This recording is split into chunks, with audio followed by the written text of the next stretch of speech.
Hi friends, எல்லாம் எப்படி இருக்கீங்க? இப்போ புதுசாக பிகினர்ஸாக இருக்கிறவங்க டெய்லர் ஆகுறீங்க. அப்போ உங்களுக்கு எப்படி ப்ளவுஸு ஒருத்தர்கிட்ட வாங்கி எப்படி தைக்கிறதுன்னு சில விஷயங்கள் தெரியாது. இப்போ ஒரு கஸ்டமர் கொண்டு உங்கள்கிட்ட ப்ளவுஸ் கொடுக்குறாங்க அப்படின்னா டக்குன்னு அதை உடனே வாங்கிடாதீங்க.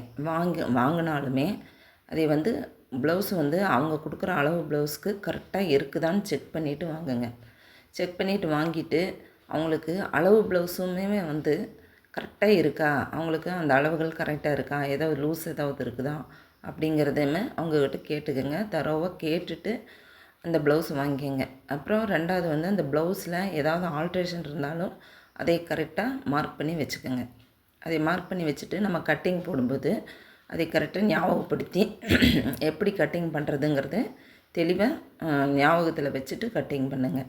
டக்குன்னு நம்ம ப்ளவுஸை வாங்குறது அது பத்தாத துணியாகவும் இருக்கலாம். ஓகேங்களா?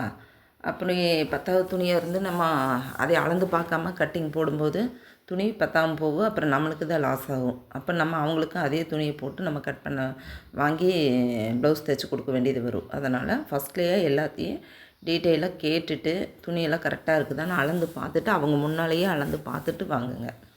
ஓகேங்களா? அப்புறம் ஆல்ட்ரேஷன் வேலையும் கரெக்டாக என்னென்னங்கிறது கேட்டு தெரிஞ்சுக்கோங்க. அப்படி தான் ப்ளவுஸை நீங்கள் வாங்கி கட்டிங் போடணும்.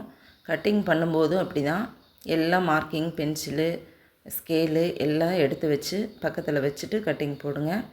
ரெண்டாவது அந்த ப்ளவுஸு அளவு ப்ளவுஸ் நல்லா தரோவாக ஒரு டைமு நீட்டாக அளவு எடுத்து மார்க் பண்ணி வச்சுக்கோங்க. சப்போஸ் நீங்கள் அப்படியே ப்ளவுஸை போட்டு கட் பண்ணுறதாம இருந்தாலுமே அந்த அளவுகள் நீங்கள் எடுத்து ஃபஸ்ட்லேயே வச்சுக்கிறது நல்லது. கட்டிங் போட்ட பிற்பாடு அந்த அளவுகள் கரெக்டாக இருக்கான்னு ஒரு டைம் செக் பண்ணிக்கோங்க.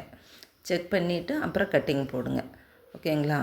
அப்புறம் ரேட்டு விஷயத்துலேயும் ஃபஸ்ட்லேயே அவங்கக்கிட்ட இவ்வளோ தான், ஒரு ப்ளவுஸ்க்கு இவ்வளோ தான் அமௌண்ட்டு அப்படிங்கிறதையும் சொல்லிடுங்க. கடைசியில் அவங்களுக்கு ப்ளவுஸ்லாம் தைச்சி வந்த பிற்பாடு அங்கே இவ்வளோ தராங்க, இங்கே இவ்வளோ சொல்கிறாங்க அப்படிங்கிற மாதிரி பேச்சு வரக்கூடாது. உங்கள் ரேட் என்னமோ ஃபிக்ஸடாக ஃபஸ்ட்லேயே அவங்கக்கிட்ட பேசி முடிச்சுருங்க. ஓகேங்களா? அப்புறம் ரெண்டாவது கட்டிங் பண்ண பிற்பாடு அந்த ப்ளவுஸை தைக்க போகும்போது அப்படி தான் கரெக்டாக துணியில் அந்த பட்டி பீஸு, அதாவது கிராஸ் பட்டிக்கு கழுத்து பீஸுக்கு உண்டான துணி, பட்டன் பீஸுக்கு உண்டான துணி எல்லாத்தையும் ரெடி பண்ணி வச்சுட்டு தைக்கிறக்கு உட்காருங்க. தைக்கும்போது கான்சன்ட்ரேட் ஃபுல்லாக நம்ம ப்ளவுஸில் தான் இருக்கணும்.